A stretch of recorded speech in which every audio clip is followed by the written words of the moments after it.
Hello, everyone. So, as you know, there's a bug going around, and I'm feeling a little under the weather. So, you will be without me today, but I am going to show you what we're doing so that you don't feel totally lost. So, let's go to our agenda.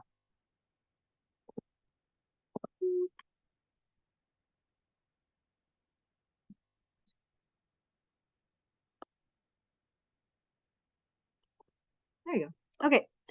So, the first thing that you wanted to do today, hopefully you've already done it. I'm going to complete that last page of the interview packet from yesterday, which is mostly kind of a meta-analysis of how you're feeling about the interview process and what works and what doesn't work. It's like you're learning about your learning. Okay. Then you're going to scan and submit pages 2 and 3 of the packet/handout, and there's an assignment for that. I believe it's called something along the lines of interview worksheet pages 2 and 3, something like that. Then we're watching this presentation.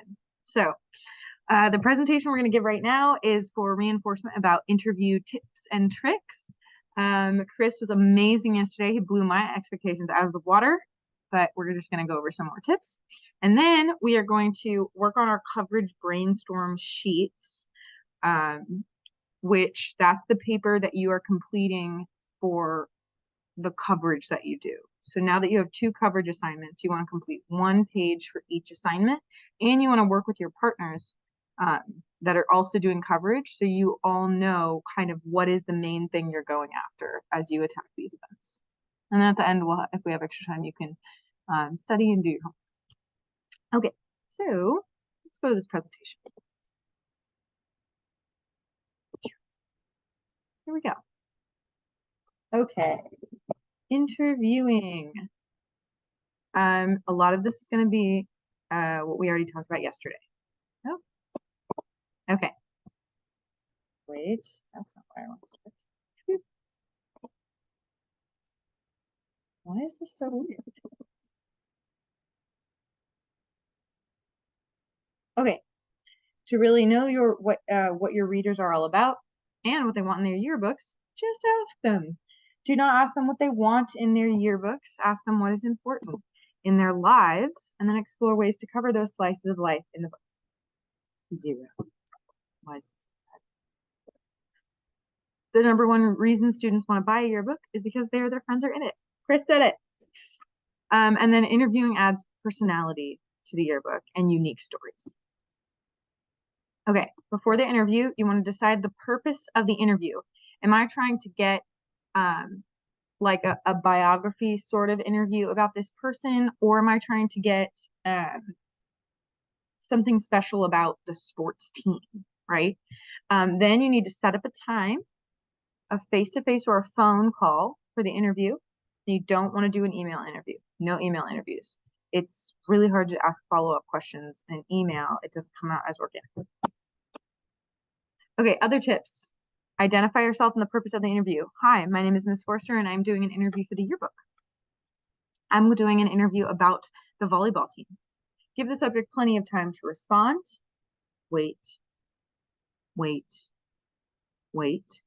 Make eye contact and give the source your full attention, taking notes. Let them know that they're important, and then give the source an idea of how long the interview will take and keep it as short as possible. Say, can I just have 5 minutes of your time? More tips. Record the interview on your phone, but also take notes. And it's important to verify quotes and facts, and it's definitely acceptable to ask someone to repeat a statement. They say something amazing, you're like, can you say that one more time? That was beautiful. Get the source's phone number or email or any follow-up questions that might come up when writing the story. And then you want to thank them for spending their time and sharing the information. If they're a coach or a teacher or administrator, writing a thank you note is very appropriate. It could really just be a piece of paper in their mailbox. And I can put it in the mailbox too. Okay, types of questions. The 5 W's, the who, what, when, where, why, and how.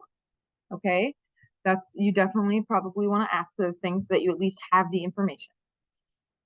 And then there's also objective short answer. What was your favorite dress-up day and why? And then there's also some fun multiple choice questions. How long did it take you to get ready? Was it 1 to 2 hours, 2 to 4 hours, or more than 4 hours? And then the ones that are our favorite, the ones that make for the best stories, subjective questions. Describe for me your favorite costume. Remember how Chris said describe or tell me about. Those are good ways to lead it. Interviewing tips. Plan subjective, open-ended questions to capture personal stories and emotional reactions. Why did you invest in the field trips as a local business? How do you think this field trip has impacted your classroom experience? Tell me about what impressed you the most about the museum. Describe your favorite exhibit. Explain how this changed your perspective of what you learned in class, or tell me more about your day.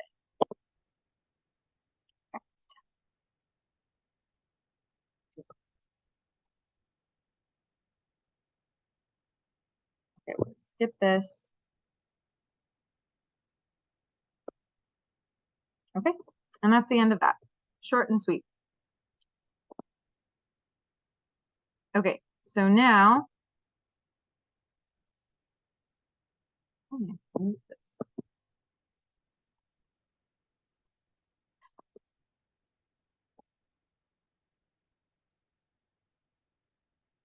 Okay. Okay, now I need you to spend some time working on those coverage brainstorm sheets if you are not done with them. I would like you to get into your groups and meet and brainstorm. Okay, so that doesn't just mean you're going to JV, I'm going to freshman. It means really talking about planning which days are the ones we want to go to and what kind of stories can we tell. Brainstorm. Okay. Last but not least, for those coverage sheets, if you turn around, they will be and are always and will forever be in the orange basket at the back of the classroom. That's where I'm always going to keep those brainstorm sheets. So if you lose one, just redo it. Another thing, football games. For those of us that are on football was pretty chaotic last time when I went to take photos. So I'm working on getting you access, like full access on those games so you can really be on the sidelines and take the good photos and get the good interviews. The coach asks that we do not interview the players until after the game is over, or find a different day altogether to interview the players about their experience on football. What was the other thing? Oh, you need to plan ahead of time. Let's call it at least 3 days ahead of time, the day that you want to go to a football game, a home football game, and you need to let me know because I need to get your name on a list. And when you get to the game, you'll go to a tent and they will have a media pass for you. Okay. It's not as strict with other games, but for other sports, you still need to email the coach ahead of time and make sure that they know that you're coming. Okay.